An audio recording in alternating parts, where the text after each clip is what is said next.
মুহাম্মাদুর রাসূলুল্লাহ সাল্লাল্লাহু আলাইহি ওয়াসাল্লাম বললেন, এই ছিদ্রপথটা মানুষকে বেশি বেশি জাহান্নামে ঢোকাবে।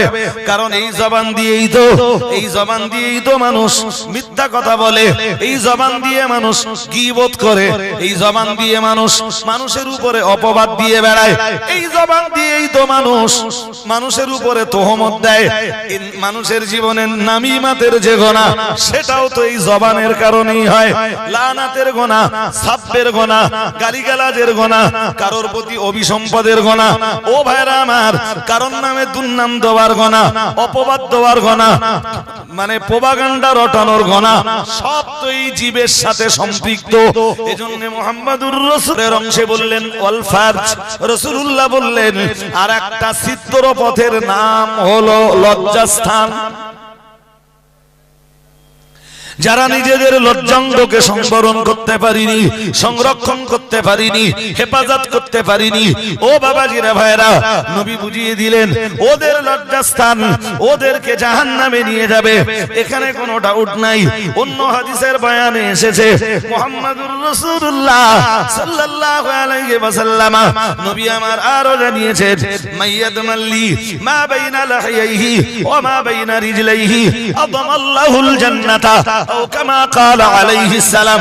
আল্লাহ পাকের রাসূল জানিয়েছেন, মাইয়াদমাল্লি মা বাইনা লাহিয়াইহি, আল্লাহ পাকের রাসূল বললেন যে মানুষটা আমার পক্ষ থেকে দুইটা জিনিসের জিম্মাদার হয়ে যায়, আমি মুহাম্মাদুর রাসূলুল্লাহ সাল্লাল্লাহু আলাইহি ওয়াসাল্লাম আমি অবশ্যই তার জন্য জান্নাতের জিম্মাদার হয়ে যাব। হাদিস বিবরণ দিয়েছে আল্লাহ পাকের রাসূল জানিয়েছেন, এক নম্বরে জানিয়েছেন মা বাইনা লাহিয়াইহি, আল্লাহ পাকের রাসূল জানিয়েছেন যে মানুষটা দুই ঠোঁটের মাঝখানের এই অংশটার জিম্মাদার হয়ে গেল, তথা লিসানের জিম্মাদার হয়ে গেল, জিহ্বার জিম্মাদার হয়ে গেল, রসনার জিম্মাদার হয়ে গেল। আমি মুহাম্মাদুর রাসূলুল্লাহ সাল্লাল্লাহু আলাইহি ওয়াসাল্লাম তার জন্য আল্লাহর দয়ার জান্নাতের জিম্মাদার হয়ে গেলাম। সুতরাং রসনার ব্যাপারে সাবধান। আমাকে ভক্তি করে যদি দেশে আমার দুজন পাঁচজন দশজন শত্রু থাকতে পারে, কেউ আমার দুশমনি করতে পারে, কেউ আমার প্রতি শত্রুতা করতে পারে, এর মানে এই নয় আপনি আমার ভক্ত সেজে তাকে গালিগালাজ দেবেন। এটা গর্হিত কাজ, এটা কঠিন গুনাহ। এই গুনাহের কাজ কখনোই দিতে যাবেন না।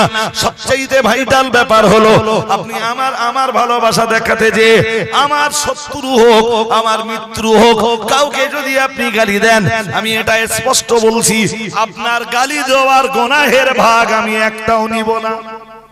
সকালবেলা উঠলে ফোন খুলিয়ে দেখবেন সোশ্যাল মিডিয়াতে ভুরি ভুরি গালি গালাজ। জোর করে বলেন আছে না নেই? আছে তো। হ্যাঁ, কেন? সোশ্যাল মিডিয়ায় তো শুধু মুসলিমরা থাকে তা নয়, সোশ্যাল মিডিয়ায় তো বেধর্মীরাও থাকে না? তারা এই জাতিকে চিনছে যে সেই জাতি যে জাতি একজন আরেকজনকে গালি দেয়। নারী জাতি গালিগালাজ বেশি দেওয়ার কারণে, নারী জাতি তাদের জবান সামলাতে না পারার কারণে নারীর জায়গা যদি হয় জাহান্নাম, ওই একই রোগের ওই একই কেসের আসামি যদি পুরুষ জাতি হয়, পুরুষ জাতির জায়গাও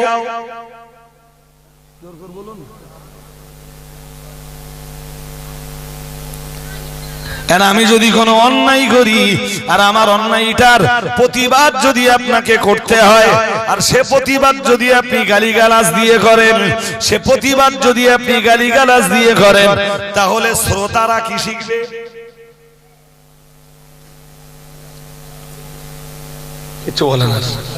উত্তর দেবেন তো? ধরি নেন আমি কোনো অন্যায় করেছি আর আমার অন্যায়ের প্রতিবাদ যদি করতে হয় গালিগালাজ দিয়ে, তাহলে আলটিমেটলি বুঝতেই হবে যে মজলিসের শ্রোতা যারা, তারা গালিগালাজ ছাড়া আর কিছুই শিখবে না।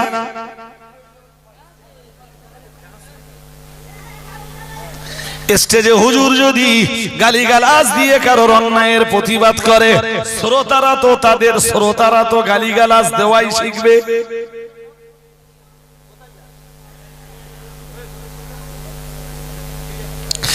হাদিস শরীফ বিবরণ দিয়েছে প্রিয় নবী মুহাম্মদুর রাসূলুল্লাহ সাল্লাল্লাহু আলাইহি ওয়াসাল্লাম, আমার আল্লাহর নবী জানিয়ে দিয়েছেন, মান রাআ মিনকুম মুনকারান ফালিয়ুগাইয়িরহু বিয়াদিহি ও কামা ক্বালা আলাইহিস সালাম। মুহাম্মদুর রাসূলুল্লাহ সাল্লাল্লাহু আলাইহি ওয়াসাল্লাম, আল্লাহ পাকের নবী জানিয়েছেন, তোমাদের ভিতরে কেউ যদি কোনো অন্যায় করে, রাসূলুল্লাহ জানিয়েছেন, ফালিয়ুগাইয়িরহু মান রাআ মিনকুম। আল্লাহ পাকের রাসূল জানিয়েছেন, ও সাহাবারা মনে রাখো, আমি আল্লাহ পাকের রাসূল বলছি, ফালিয়ুগাইয়িরহু বিয়াদিহি। তাহলে তোমার ঈমানি তথা তার ঈমানি কর্তব্য হলো, রাসূলুল্লাহ জানিয়েছেন, হাত দিয়ে বিষয়টা প্রতিবাদ করা।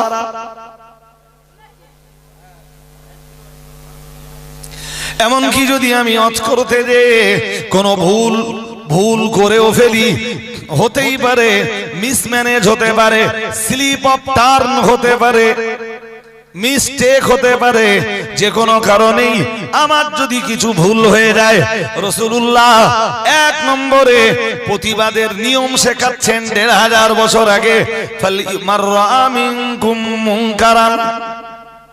রাসূলুল্লাহ জানিয়েছেন, কেউ যদি দেখে তোমাদের ভিতরে কোনো খারাপ কাজ হতে, আল্লাহ পাকের রাসূল জানিয়েছেন, ফালিয়ুগাইয়িরহু বিয়াদিহি। তার উচিত হলো সেটাকে পরিবর্তন ঘটানো। নবী জানিয়েছেন, সেই আল্লাহ পাকের রাসূল বললেন, প্রতিবাদটার প্রথম স্তর হলো হাত দিয়ে। হাত দিয়ে প্রতিবাদের ব্যাখ্যা হলো, প্রশাসনিক লেভেলে যারা আছে তারা ওই অন্যায়টাকে প্রতিহত করবার জন্য হাত ব্যবহার করবে। আমি যদি কখনো দেখি কারোর অজের প্রতিবাদ করার রয়েছে, প্রতিবাদ যদি আমায় করতে হয়, কোরআনের মানদণ্ডে প্রতিবাদ করা লাগবে। প্রতিবাদ যদি করতে হয়, হাদিসের মানদণ্ডে প্রতিবাদ করা লাগবে। প্রতিবাদ যদি করতে হয়, কিয়াসের মানদণ্ডে, ইজমার মানদণ্ডে, ইজতিহাদের মানদণ্ডে, ইস্তিহসানের মানদণ্ডে প্রতিবাদের আওয়াজ তোলা লাগবে। না না না না না, কাউকে আমি প্রতিবাদ করার সময় গালিগালাজ দেব, শুধু মানে যার প্রতিবাদ করব, যার বক্তব্যের এগেনস্টে প্রতিবাদ করব, শুধু তাকে নয় গো, তার বাপকে গালি দেব, তার মাকে গালি দেব, এই অধিকার ইসলাম তো আমায় দেয়নি। এটা সম্পূর্ণ অন-ইসলামিক কাজ, এটা ইসলামিক কালচার হতে পারে না। এটা কখনো ইসলাম সমর্থন করে না।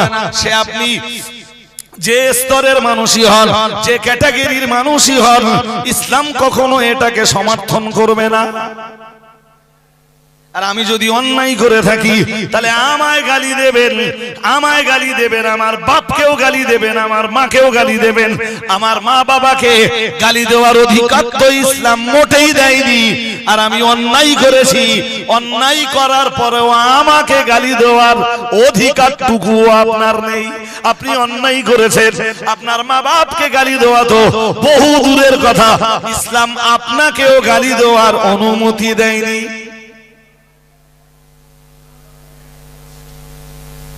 জি, বাট আমরা একটা কঠিন সময়ের মোকাবেলা করছি। আমি আমার আগের মজলিসটাতে বলে এসেছি যে আমার নামে যদি কেউ গালি দেয়, তো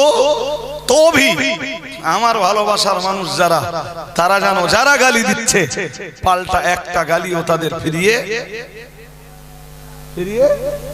না দেয়। তুই গালি দিবি ভাই, পরিষ্কার কথা, তোর গালির গুনাহের ভাগ আমি দেব না। গালি দিবি কি দিবি না তুই ভাব, তুই তো আমার ভক্তিতে গালি দিবি, তো আমার ভালোবাসায় গালি দিলেও তোর গুনাহের ভাগ আমি নেব না। এখন তুই ভেবে দেখ, আমার পক্ষে কারোর গালি দিবি কি দিবি না। কথা স্পষ্ট নয়? স্পষ্ট, স্পষ্ট। সুতরাং এই জবানটাকে সামলান। এই যে মডেল স্কুলগুলো হয়েছে, আল্লাহ রাজি হলে অন্তত আমাদের বাচ্চারা এখান থেকে, আমাদের এই শিক্ষা প্রতিষ্ঠানগুলো থেকে এই শিক্ষাটা পাবে যে কাউকে কোনো কন্ডিশনে গালিগালাজ করা যাবে। পাবে না? পাবে না? পাবে ইনশাআল্লাহ। বলুন ইনশাআল্লাহ। আমাদের মডেল স্কুলগুলোর বাচ্চা কাচ্চার মুখে কখনো গালিগালাজ পাবেন না। যে হুজুরগুলো স্টেজে গালিগালাজ দিয়ে তড় পাচ্ছে, বোধহয় আমাদের এই মডেল স্কুলগুলোর বাচ্চাদের কাছে তাদের শিক্ষা নেওয়ার মতো অনেক কিছু আছে।